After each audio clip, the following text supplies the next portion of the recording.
বাবা মাকে নিয়ে স্বামীর বাড়ির সামনে অনশনে বসেছেন এক গৃহবধূ। দাম্পত্য জীবনে ফিরে যাওয়া ও ন্যায় বিচারের দাবিতে শুক্রবার ভোর থেকে এই কর্মসূচি পালন করছেন তিনি। তার অভিযোগ, বিয়ের পর থেকেই তাকে নির্যাতন ও হয়রানি করে আসছেন তার চিকিৎসক স্বামী।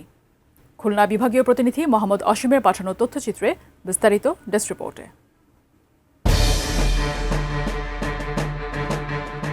স্বামীর বাড়ির সামনে মাদুর বিছিয়ে অনশনে বসেছেন গৃহবধূ মলি মল্লিক।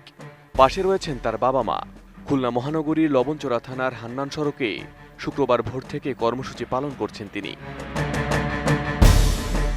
মলির দাবি, 2025 সালের সেপ্টেম্বর মাসে খুলনা মেডিকেল কলেজ হাসপাতালের চিকিৎসক ডাক্তার ইন্দ্রজিৎ বিশ্বাসের সঙ্গে তার বিয়ে হয়। বিয়ের পর থেকেই তিনি স্বামীর বাড়িতে মানসিক ও শারীরিক নির্যাতনের শিকার হন। এমনকি তাকে ঠিকমতো খাবারও দেওয়া হতো না বলে অভিযোগ করেন তিনি। আমি এখানে সংসার করতে চাই, তো তারা সংসার করতে চাচ্ছে না, তারা গেট খুলতেছে না। এই জন্য তারা যৌতুক চায়, অনেক যৌতুক চায়, যেটা আমাদের দেওয়ার সামর্থ্য নেই। কিন্তু তারা বিয়ের আগে বলে যে তাদের কোনো দাবি নাই, কিন্তু বিয়ের পরপরই তারা দিনে একবার খেতে দেয়, ভাতও খেতে দেয় না, এবং আমাকে শারীরিক ও মানসিকভাবে নির্যাতন করে। আমাকে তারা আনিছে মূলত কাজের লোক হিসেবে, বউয়ের কোনো মর্যাদা দেয় না। সঠিক প্যাড আর সঠিক তথ্য দিয়ে এসব সামলে নিব এক হয়ে। Mona Lisa sanitary napkin. মলির অভিযোগ, কোনো অপরাধ না করেও একাধিকবার আইনি জটিলতার মুখে পড়তে হয়েছে তাকে। এতে তিনি মানসিক, সামাজিক ও আর্থিকভাবে ক্ষতিগ্রস্ত হয়েছেন। এছাড়া তার কাছে যৌতুক দাবি করা হয়েছে বলে অভিযোগ করেন। এরপরেও দাম্পত্য জীবনে ফিরে যাওয়ার অধিকার নিশ্চিত এবং অভিযোগের সুষ্ঠু সমাধানের দাবিতে খুলনা ডুমুরিয়া উপজেলার কৃষ্ণনগর গ্রাম থেকে এসে তিনি এই অনশন কর্মসূচি শুরু করেছেন। পারিবারিকভাবে তারাই প্রস্তাব নিয়ে গেছিল আমাদের বাড়ি। আমার বাবা মা বিয়ে দেবে না, তাও তারা বলে যে আমাকে অনেক যত্ন করবে, নিজের মেয়ের মতো রাখবে। আমার শাশুড়ি আবার এটাও বলে যে তারা নাকি আমাকে বিয়ের আগে স্বপ্নেও দেখিয়েছে। তো এভাবে অনেক জোর করে যত্ন করে এনে তারপর আনার পর তারা অত্যাচার করে। সমস্যার সমাধান না হওয়া পর্যন্ত অনশন চালিয়ে যাওয়ার ঘোষণা দিয়েছেন মলি। তার বাবা মাও জানিয়েছেন, মেয়ের দাবির সুরাহা না হওয়া পর্যন্ত তারাও অনশনে থাকবেন।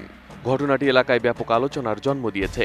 আমার বড় মেয়ের বিয়ে দিয়েছে 3 মাস পরে এরাই আমার বাড়ি যায় হাত পায়ে ধরে আমার মেয়ে নিয়ে আইছে। আনিয়ে আমি যে যৌতুক দিছি, যে জিনিসপত্র দিছি, তাতে এরা খুশি না, ব্যাগ দেবে বাড়িতে। তারপরের থেকে অত্যাচার, মানসিক, শারীরিক সব দিকের অত্যাচার আমার মেয়েদের পরে করতেছে, এবং দিনে একবার খাতি যাবে। মেয়েটারে নিয়ে সংসার করতে চাচ্ছে না। আমাদের ওইখানে যাওয়ার পরে তো এরা কথা বলে না, বলে মেয়েটাকে আর নেব না, এই অত্যাচার করে। আমি তো চাচ্ছি আমার মেয়ে এখানে রেখে যাব, ঘর সংসার করবে। অন্যদিকে অভিযোগের বিষয়ে ডাক্তার ইন্দ্রজিৎ বিশ্বাসের বক্তব্য নেওয়ার চেষ্টা করা হলেও তাকে পাওয়া যায়নি। এ বিষয়ে লবণচোরা থানার ভারপ্রাপ্ত কর্মকর্তারও কোনো বক্তব্য মেলেনি। পরে খুলনা মেট্রোপলিটন পুলিশের উপপুলিশ কমিশনার মোহাম্মদ রেজাউর রহমান জানান, সংশ্লিষ্ট কর্মকর্তা ছুটিতে থাকায় বিষয়টি খতিয়ে দেখে পরে বিস্তারিত জানানো হবে। আমি ছুটিতে আছি ভাইজান, আমি একটু ছুটিতে আছি। আমি বিষয়টা আমি মেসেজের মাধ্যমে অবহিত হয়েছে, বাট বাস্তবতা কি সেটা ওখানে না গেলে তো আমি নিজে বলতে পারবো না। এটা যেহেতু ওসি ওখানে ফেস করছে বা করছে, উনি বলতে পারবেন। এ ঘটনায় সংশ্লিষ্ট কর্তৃপক্ষের হস্তক্ষেপ ও দ্রুত সমাধান প্রত্যাশা করছেন ভুক্তভোগী পরিবার। স্থানীয়দেরও প্রত্যাশা, অভিযোগের নিরপেক্ষ তদন্তের মাধ্যমে দ্রুত একটি সুষ্ঠু সমাধান আসবে। Desk report, ATN news.